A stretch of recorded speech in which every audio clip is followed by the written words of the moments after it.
2014కు ముందు భారతదేశం బ్రిక్స్ లో బలహీనమైన దేశంగా పరిగణించబడింది. బ్రిక్స్ లో అత్యంత పేలవమైన ఆర్థిక వ్యవస్థగా భారత్ కి ముద్రపడింది. మరియు సభ్య దేశాల్లో ఉండే అర్హత అసలు భారత్ కు ఉందా అంటూ అంతర్జాతీయ మీడియా కూడా ప్రశ్నించింది.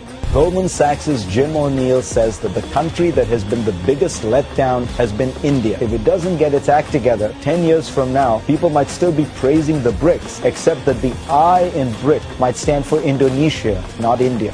అన్నిటికీ మించి భారతదేశం ఆర్థిక సంక్షోభం అంచున నిలబడింది.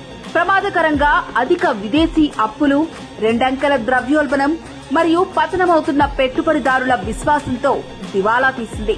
భారతదేశం అప్పుడు ప్రపంచంలో బలహీనమైన 5 ఆర్థిక వ్యవస్థల్లో ఒకటిగా పిలువబడింది మరియు పెట్టుబడి గ్రేడ్ ను కోల్పోయిన మొదటి బ్రిక్స్ దేశంగా అపకీర్తిని ఎదుర్కొంది. కానీ అదంతా గతం. ఇప్పుడు ప్రధాని మోదీ నాయకత్వంలో భారతదేశం ఎలా ఎదిగిందో తెలుసుకుందాం.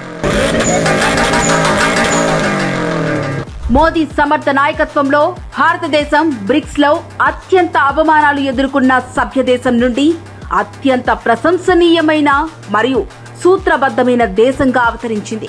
గత కొన్ని సంవత్సరాలుగా భారతదేశం వేగంగా అభివృద్ధి చెందుతున్న పెద్ద ఆర్థిక వ్యవస్థగా ఉంది.